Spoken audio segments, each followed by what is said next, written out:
ಈಡಿಂದ ವಿಷಯ ಬೆಸಗರಳ್ಳಿ ರಾಮಣ್ಣನವರ ಬೇಲ ಎಂಬಂಥ ಕಥೆಯನ್ನು ಕುರಿತಾಗಿ ನಾನು ಒಂದಷ್ಟು ವಿಚಾರಗಳನ್ನು ಹಂಚಿಕೊಳ್ಳಲಿದ್ದೇನೆ.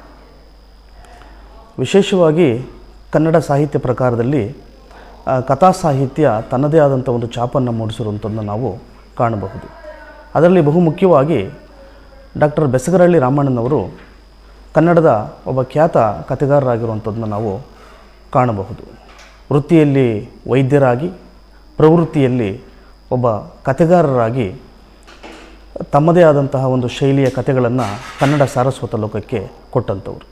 ಅದರಲ್ಲಿ ವಿಶೇಷವಾಗಿ ಬೇಲ ಎಂಬಂತಹ ಒಂದು ಪಾತ್ರವನ್ನು ಆಧರಿಸಿದಂತಹ ಕತೆ ಅತಿ ಹೆಚ್ಚು ಓದುಗರನ್ನು ಸೆಳೆಯೋದರ ಜೊತೆಗೆ ಆ ಒಂದು ಕಥೆಯಲ್ಲಿ ಅಡಗಿರುವಂತಹ ಒಂದು ಸತ್ವ ಎಂತಹದ್ದು, ಅದು ಧ್ವನಿಸುವಂತಹ ಸಂಗತಿಗಳು ಏನು ಅನ್ನುವಂಥದ್ದನ್ನು ನಾವು ವರ್ತಮಾನದಲ್ಲಿ ನೋಡ್ತಾ ಹೋಗೋದಾದರೆ, ವಿಶೇಷವಾಗಿ ಬೇಲ ಅನ್ನುವಂತಹ ಒಂದು ಹೆಣ್ಣಿನ ಪಾತ್ರ ಬಿಹಾರದ ಬಾಗಲ್ಪುರ ಜಿಲ್ಲೆಯ ಬಿಸಾಲ್ ಅನ್ನುವಂತಹ ಒಂದು ಗ್ರಾಮದಲ್ಲಿ ವಿಶೇಷವಾಗಿ ಗಂಧರ್ವ ಜಾತಿಗೆ ಸೇರಿದಂತಹ ಒಂದು ಹೆಣ್ಣು ಬೇಲ.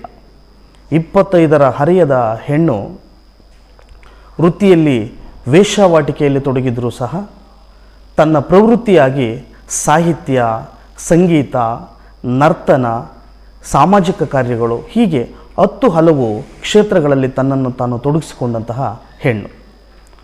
ವೈದ್ಯ ವೃತ್ತಿಯ ಸೇವೆಯನ್ನು ಮುಂದುವರಿಸ್ತಾ ವಿಶೇಷವಾಗಿ 1974ರಲ್ಲಿ ಭಾರತ ದೇಶದಲ್ಲಿ ತಲೆದೋರಿದಂತಹ ಸಿಡುಬು ರೋಗವನ್ನು ನಿರ್ಮೂಲನೆ ಮಾಡುವಂತಹ ಒಂದು ಕೈಂಕರ್ಯಕ್ಕೆ ಬೆಸಗರಳ್ಳಿ ರಾಮಣ್ಣನವರು ಬಿಹಾರಕ್ಕೆ ತೆರಳಬೇಕಾಗುತ್ತೆ. ಅಲ್ಲಿನ ಶಿಬಿರಗಳಲ್ಲಿ ಯಾರೆಲ್ಲ ಈ ಸಿಡುಬು ರೋಗದಿಂದ ತೊಂದರೆಗೀಡಾಗಿದ್ದಾರೋ ಅಂಥವರನ್ನು ಗುರುತಿಸಿ ಅವರಿಗೆ ಚಿಕಿತ್ಸೆಯನ್ನು ಮಾಡುವಂತಹ ಒಂದು ಹೊಣೆಗಾರಿಕೆಯನ್ನು WHO ಅವರಿಗೆ ನೀಡುತ್ತೆ.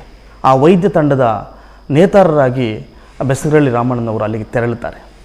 ಹಾಗೆ ಆ ಸನ್ನಿವೇಶದಲ್ಲಿ ತಮ್ಮ ಕಾರಿನ ಚಾಲಕನಾದಂತಹ ಗೋಪಾಲ್ ದಾಸ್ ಅನ್ನುವಂತಹ ಒಬ್ಬವನ ಒಂದು ಅಣತಿಯಂತೆ ಆ ಒಂದು ಬಿಸಾಲ್ ಅನ್ನುವಂತಹ ಒಂದು ಗ್ರಾಮಕ್ಕೆ ತೆರಳಿದಾಗ ಅಲ್ಲಿ ಒಂದು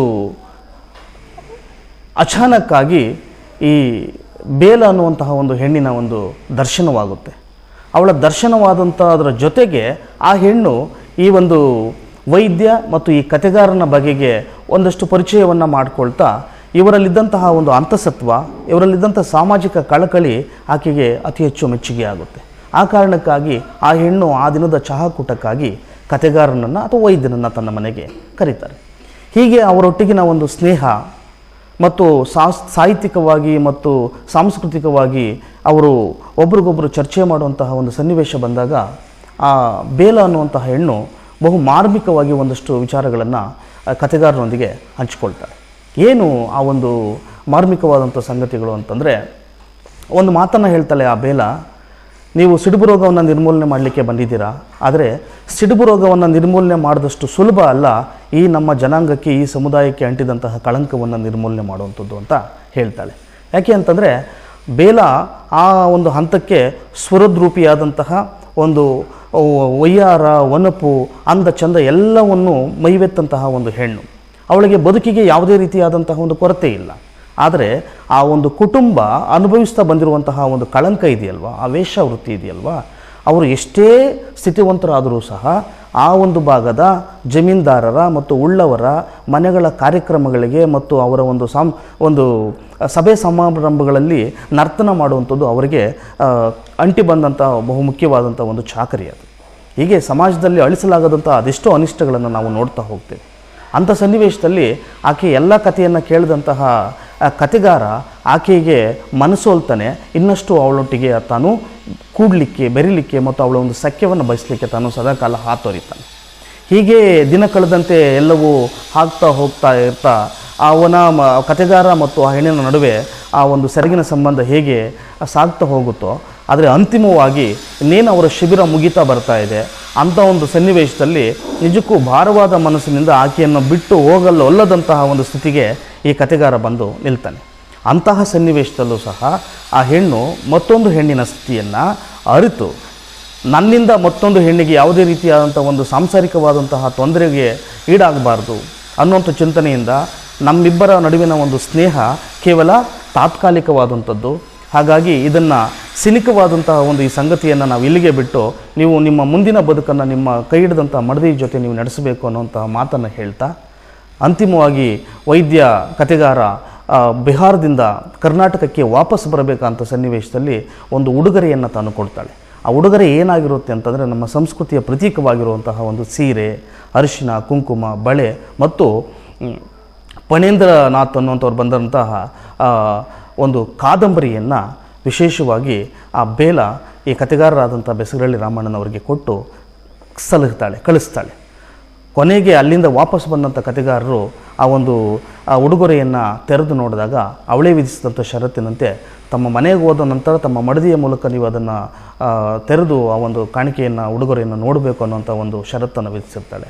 ಆದರೆ ಎಷ್ಟೋ ಸನ್ನಿವೇಶದಲ್ಲಿ ಆ ಒಂದು ಹೆಣ್ಣು ಇಷ್ಟೆಲ್ಲ ಒಂದು ವೃತ್ತಿಯಲ್ಲಿ ಇದ್ದು ಮತ್ತು ಆ ಒಂದು ಸಾಮಾಜಿಕವಾದಂಥ ಒಂದು ಏಣಿ ಶ್ರೇಣಿಗಳಲ್ಲಿ ಬದುಕ್ತಾ ಈ ಎಲ್ಲ ಒಂದು ನಿಟ್ಟಿನಲ್ಲಿದ್ದೂ ಸಹ ತನ್ನದೇ ಸಮುದಾಯದ ಮತ್ತು ಈ ರೀತಿಯಂಥ ಸ್ಥಿತಿಗೆ ಒಳಗಾದಂತಹ ಹೆಣ್ಣುಗಳ ಬಿಡುಗಡೆಗಾಗಿ ತಾನು ಹಾತೊರೆಯುವಂತಹ ರೀತಿ ಇದೆಯಲ್ವಾ, ಮತ್ತು ತನ್ನ ನರ್ತನದ ಮೂಲಕವಾಗಿಯೇ ಸಹ ಗಂಡು ಹೆಣ್ಣುಗಳ ವ್ಯಾಮೋಹ ಪುರುಷಾರ್ಥಗಳಿಗೆ ಒಂದು ಹೊಸ ಅರ್ಥವನ್ನು ಕಲ್ಪಿಸುವಂಥ ರೀತಿಯಲ್ಲಿ ತನ್ನ ಗಾಯನ ಮತ್ತು ತನ್ನ ನರ್ತನವನ್ನೆಲ್ಲ ತಾನು ತೋರ್ಪಡಿಸ್ತಾಳೆ.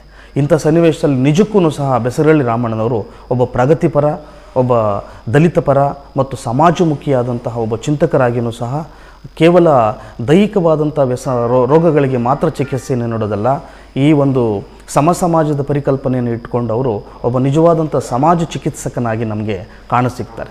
ಹೀಗೆ ಬೆಸಗರಳ್ಳಿ ರಾಮಣ್ಣನವರ ಹಲವಾರು ಕಥೆಗಳನ್ನು ನಾವು ವಿಶೇಷವಾಗಿ ನೋಡ್ತಾ ಹೋದರೆ, ಇದರ ನಂತರ ನೋಡೋದಾದರೆ ಅಲ್ಲಿ ಶಾಲೆ ಮತ್ತು ಶಿಕ್ಷಣ ಮತ್ತು ಕಲಿಕೆಗೆ ಸಂಬಂಧಪಟ್ಟಂಥ ಅವರ ಬರೆದಂಥ ಒಂದು ಚೆಲುವನ ಪರಂಗಿ ಗಿಡಗಳು ಅನ್ನುವಂಥ ಒಂದು ಅದ್ಭುತವಾದಂಥ ಕಥೆ ಇರ್ಬೋದು. ಇವೆಲ್ಲ ನಮಗೆ ಕಾಡುವಂತಹ ಒಂದು ಕಥೆಗಳು. ಹಾಗಾಗಿ ಬೆಸಗರಳ್ಳಿ ರಾಮಣ್ಣನವರು ಕನ್ನಡ ಸಾಹಿತ್ಯ ಲೋಕಕ್ಕೆ ಕೊಡುಮಾಡಿದಂಥ ಕೊಡುಗೆ ಅಪಾರವಾದಂಥದ್ದು. ಅದರಲ್ಲೂ ವಿಶೇಷವಾಗಿ ಕನ್ನಡ ಕಥಾಲೋಕದಲ್ಲಿ ಬೆಸಗರಳ್ಳಿ ರಾಮಣ್ಣನವರು ಸದಾಕಾಲ ಮುಂಚೂಣಿಯಲ್ಲಿ ನಿಲ್ಲುವಂತಹ ಒಂದು ಅನರ್ಘ್ಯ ರತ್ನ ಅನ್ನುವಂಥದ್ದು ನಾವೆಲ್ಲ ಕಾಲಕ್ಕೂ ಸಹ ಒಪ್ಕೊಳ್ಳೇಬೇಕಾಗುತ್ತೆ. ಹೀಗೆ ಆ ಬೇಲ ಕಥೆಯ ಮೂಲಕವಾಗಿ ಸ್ತ್ರೀ ಸಂವೇದನೆಯನ್ನು ಮತ್ತು ಸಾಮಾಜಿಕವಾದಂಥ ತರತಮ ಭಾವಗಳನ್ನು ಮತ್ತು ಅಲ್ಲಿ ಬಿಹಾರ ಅನ್ನುವಂಥ ರಾಜ್ಯದಲ್ಲಿ ನಾವು ಈಗಾಗಲೇ ನೋಡಿರ್ಬೋದು, ಇಂದಿಗೂ ಸಹ 21ನೇ ಶತಮಾನದಲ್ಲಿ ಅಲ್ಲಿರುವಂಥ ಸಾಕ್ಷರತೆಯ ಪ್ರಮಾಣ ಕೇವಲ 71.9% ಇದೆ. ಅಲ್ಲಿ ಹೆಣ್ಣು ಮಕ್ಕಳ ಸಾಕ್ಷರತೆ ಅಂತೂ ಕೇವಲ 52%ಅಲ್ಲಿದೆ ಇವತ್ತಿಗೂ. ಅಲ್ಲಿರುವಂತಹ ರಾಜಕೀಯ ಧ್ರುವೀಕರಣ, ರಾಜಕೀಯ ಅಸ್ಥಿರತೆಗಳನ್ನು ನಾವು ಇವತ್ತಿಗೂ ಸಹ ಸಾಕ್ಷೀಕರಿಸ್ಬೋದು. ಅಂಥ ಒಂದು ಪ್ರದೇಶದಲ್ಲಿ ಅಂತಹ ಸ್ಥಿತಿಗತಿಯಲ್ಲಿರುವಂಥ ಹೆಣ್ಣುಗಳ ಬಿಡುಗಡೆಗಾಗಿ ಮತ್ತು ಅಲ್ಲಿನ ಒಂದು ವ್ಯವಸ್ಥೆಯನ್ನು ಮೆಟ್ಟಿ ನಿಲ್ಲುವಂತಹ ನಿಟ್ಟಿನಲ್ಲಿ ಆ ಹೆಣ್ಣು ತಾನು ಕೈಗೊಂಡಂತಹ ಒಂದು ಕಾರ್ಯ ಮತ್ತು ಈ ಲೇಖಕರ ಜೊತೆ ತಾನು ನಡೆಸಿದಂಥ ಸಂವಾದ ಇವೆಲ್ಲವೂ ಸಹ ನಿಜಕ್ಕೂ ಸಹ ಅವಿಸ್ಮರಣೀಯವಾದಂಥದ್ದು. ಹಾಗಾಗಿ ವಿಶೇಷವಾಗಿ ಕನ್ನಡದ ಓದುಗ ಬಳಗಕ್ಕೆ, ಕನ್ನಡದ ಕಥಾಲೋಕಕ್ಕೆ ಬೆಸಗರಳ್ಳಿ ರಾಮಣ್ಣನವರ ಈ ಒಂದು ಕಥೆಗಳು ಅತಿ ಹೆಚ್ಚು ಪರಿಣಾಮಕಾರಿಯಾದಂತಹ ಮತ್ತು ಪ್ರಭಾವಶಾಲಿಯಾದಂತಹ ಒಂದು ಬದಲಾವಣೆಯನ್ನು ಮಾಡಲಿಕ್ಕೆ ನಾಂದಿಯನ್ನು ಆಡ್ತವೆ ಅನ್ನೋದನ್ನು ನಾನಂತೂ ಭಾವಿಸ್ತೇನೆ.